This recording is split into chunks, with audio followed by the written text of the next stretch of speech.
And welcome back. We're continuing our breaking news coverage of the report that is now out from the Alaska legislature, a bipartisan committee agreeing that the report should be released. The investigator finding that Sarah Palin abused the powers of her office. This is a legislative finding, but the report finds that Sarah Palin essentially broke state law, that she violated state law, and that she violated the public trust. This was all dating back to Walter Monaghan, who was the public safety commissioner who had been fired by Sarah Palin this summer.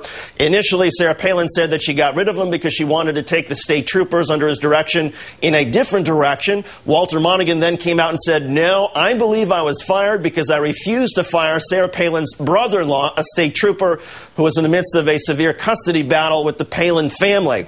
Monaghan alleged that there had been pressure from Governor Palin herself, from her husband Todd Palin, and from members of her staff. And the report released tonight indicates at least 19 different phone calls from the governor or her husband or her staff pressuring Walter Monaghan to get rid of this state trooper, Palin's brother-in-law. Again, Sarah Palin said earlier this summer that she did nothing wrong, that the only reason she got rid of Monaghan was because she wanted to move the department in a different direction. Tonight, the Alaska legislature report says Palin essentially misled in her public pronouncements on this, and that she did in fact use this family feud with her brother-in-law as a reason why she fired the public safety commissioner. So again, a bipartisan report out of Alaska questioning the truthfulness and the veracity of Alaska Governor Sarah Palin.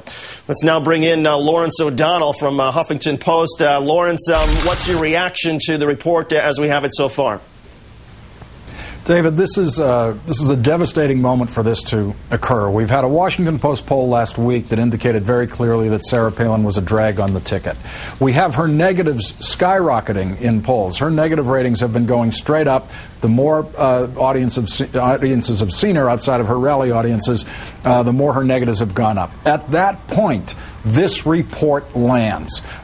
This is not a devastating wipeout report. This is not she's guilty of some horrendous crime.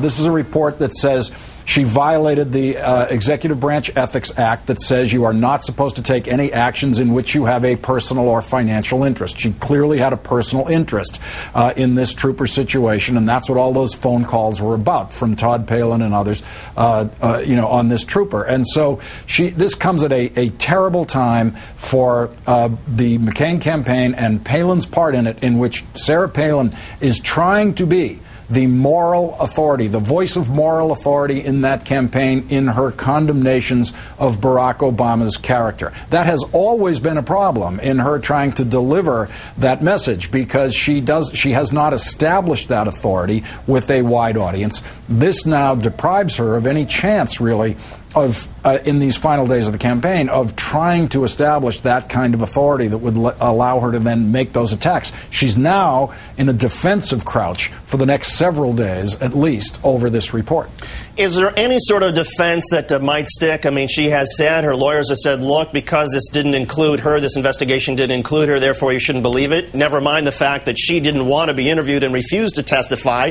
Also, is there anything they can do as far as saying, look, this is somehow politically motivated? Never mind that it was a bipartisan committee that agreed to release this report.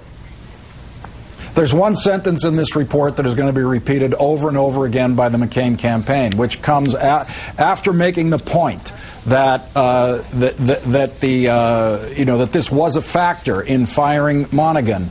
The report then says, in spite of that, Governor Palin's firing of Commissioner Monaghan was a proper and lawful exercise of her constitutional and statutory authority to hire and fire executive branch department heads. The reason they say that is because Sarah Palin had other reasons that are considered legitimate in this report for doing this firing, and then procedurally, the process by which she carried out the firing was procedurally correct. That sentence is what the McCain campaign and the Palin campaign are going to have to hang on to. There aren't too many other sentences in this report that are helpful to them, but that's the one you're going to be hearing over and over again. And it may be helpful legally because the argument would be, look, once she took the action of firing this guy, what she said about it afterwards essentially was irrelevant. But politically, the fact that her credibility has now been shot down, isn't that the bigger problem? Yeah, what this report says specifically is that she engaged in what they call in Alaska a violation of the public trust, and those are the terms of the law, terms of the statute, violation of the public trust. Trust is the issue that Sarah Palin has been pushing on the campaign trail about Barack Obama. You can't trust him. Now, here's someone who has been formally found in violation of the public trust in her current governing capacity.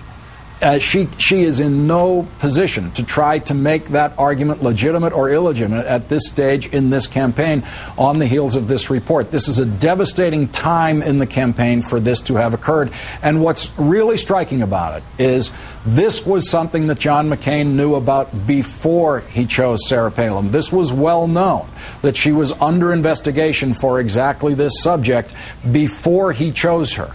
He went ahead in that maverick style of his to choose somebody who no one thought made sense on this ticket until the day she was announced. He chose her. In the end, we know, instead of Governor Tim Pawlenty of Minnesota. Imagine if what we were doing here tonight was talking about what Governor Pawlenty said on the campaign trail today. Imagine how much better a position the McCain campaign would be in with that kind of coverage instead of this. Lawrence O'Donnell of the Huffington Post, we appreciate all of your time tonight. Thanks for coming on. We will, of course, continue with the breaking news out of Alaska. More coverage on the Troopergate report. Countdown returns in a moment.